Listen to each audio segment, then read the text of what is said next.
Hello YouTube, it's Eva. Hazel was about to film a whole video and they still have their own topic that we'll do at a later date. But today I stumbled into something.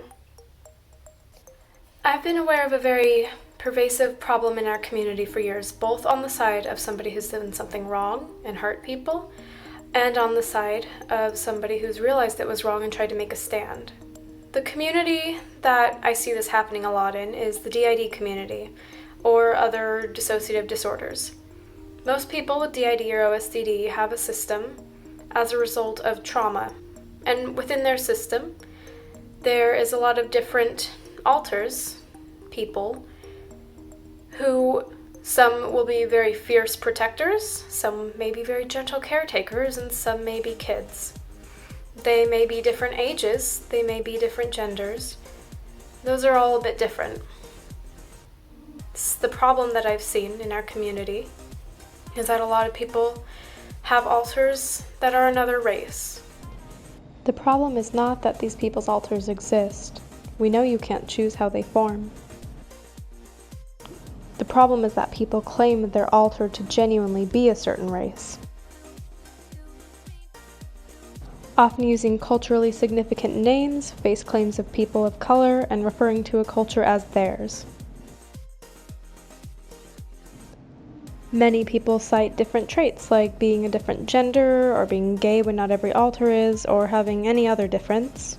It should go without saying that being a non-human alter is different from being a person of color.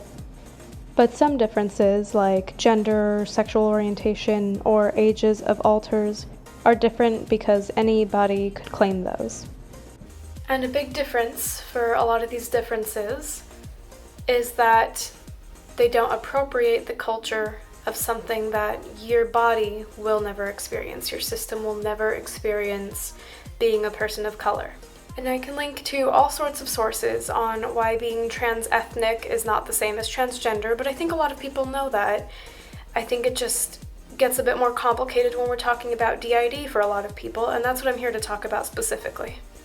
I very much understand and can empathize with why people might have alters who are of all sorts of backgrounds and experiences.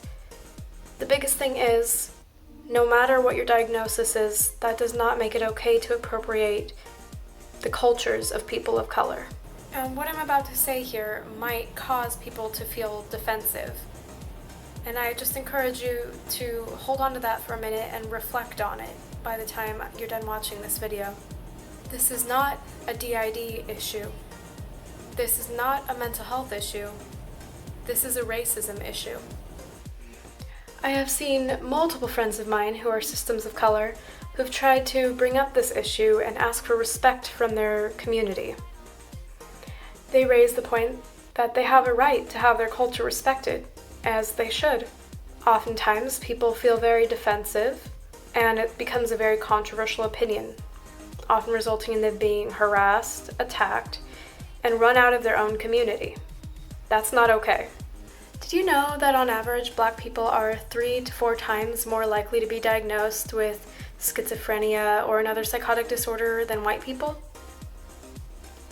I've heard so many personal accounts from systems of color where some of them may have a comorbid psychotic disorder and some may not, but either way, their trauma-based disorder is not addressed.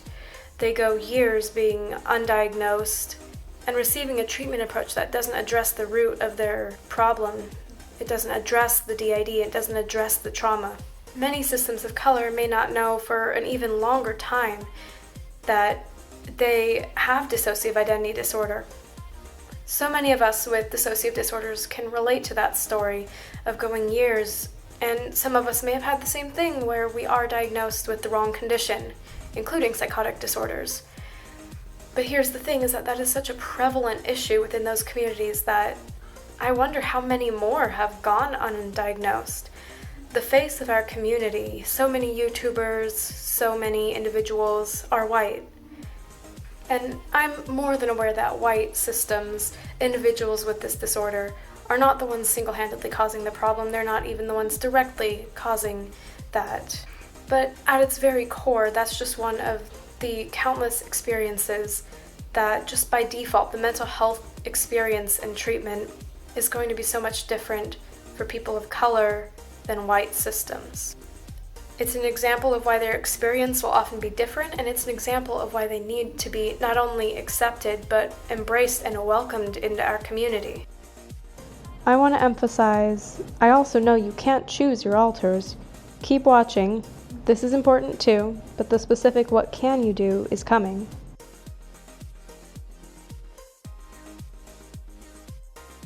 When someone brings this issue up, a lot of white systems feel like we're saying on a surface level, just change something that at this point you don't feel like you can.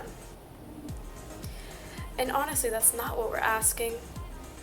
Most of the people who I know who are talking about this issue, they don't want that as much as they want you to address why you feel this way, and they want you to make your own decision about a real change based on the information that you have. Our system personally did make a lot of mistakes with this issue, me specifically being one of the biggest examples. I was a very comforting and soothing caretaker for our children in the system. I was very gentle and I was very calm, and I never got angry. I also, at the time, identified myself as a Native American woman, which plays into a lot of stereotypes, and because I and our system is not Native American, it was a mistake and it was insensitive. The mistake made many people of color feel like they were being tread on, and it was an issue that I had to realize what the problem was and take better accountability for. It also feeds into a much larger problem where a lot of people think that they can claim certain identities. They don't fully know, they don't fully grasp just why it's not theirs. I still don't. But as I speak to more people of color and hear the different ways that their experiences are going to happen, you know, if they're gay, if they're mentally ill, it's not just being gay or mentally ill plus being a person of color. It's a completely different experience. It's not just this plus this. It's compounded oppression, which I encourage you to also look into and read up on if you're watching this and wondering what I'm talking about. And as soon as my system took a more mindful approach to the defensiveness that we were feeling, and just kind of reflecting on why we're feeling defensive, that we shouldn't be able to claim an alter outside of our race, we had to shift our deeply rooted mindset from why shouldn't I be allowed to do this to what am I taking from other people if I do this. And as we opened ourselves more to hearing why this is causing problems for other people, it became a lot more feasible to reframe our alters. The bigger issue is that it just feeds into this mindset that fuels a lot of cultural appropriation, where I felt almost like I was entitled. I didn't consciously think I was entitled, but that's why I never really changed that. For clarification, most people just want you to reflect on why this issue is causing concerns, and I encourage you to consider why it is making you so defensive. What happens with your alters, especially as far as what they look like or claim internally, is hardly the point. Opting to no longer publicly claim another race is a huge start. We started by no longer stating we were a certain race besides white, thinking of new names for our alters that had culturally appropriating ones, and not posting face claims using models who were a race that we are not. And I hope you choose to reflect deeper. I hope that instead of feeling like you're just going through motions doing this, you take the time to learn why it's important and decide for yourself the best course of action.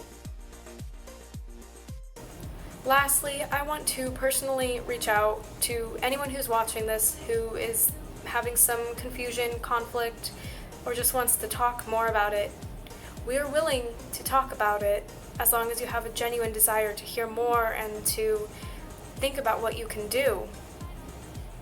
Please reach out to our DMs and Instagram at Storyteller System, or our Tumblr, Storytellers DID, just wherever you want to talk.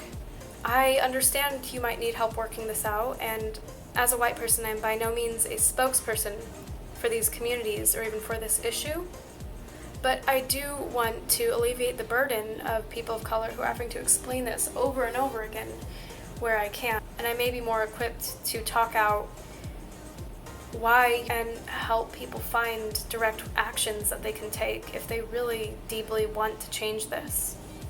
I will say this. Understanding that you've made a mistake and holding yourself accountable is not easy.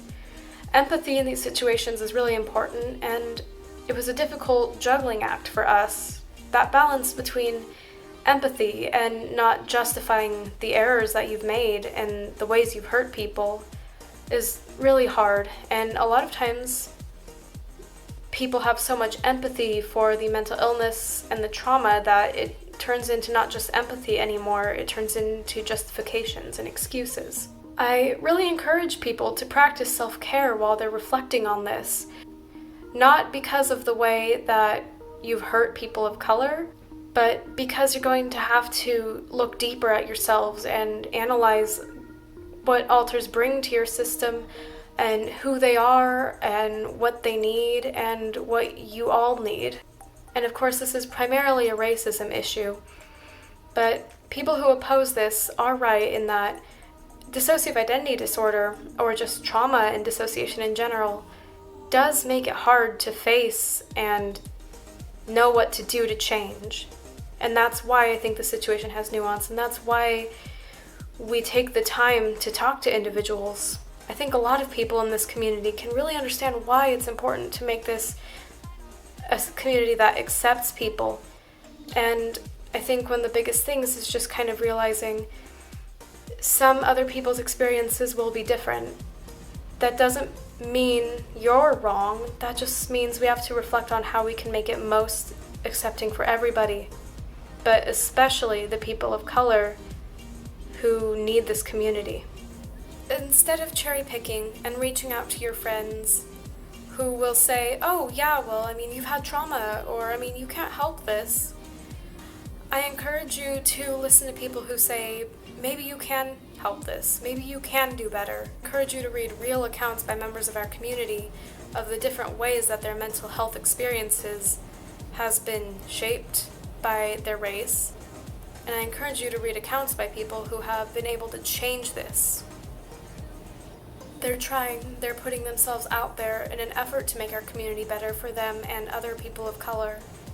Let's hear them out. Thank you all so much for watching, and if you've made it all the way through to the end of this video, I really do appreciate it. Let's all help our community come together.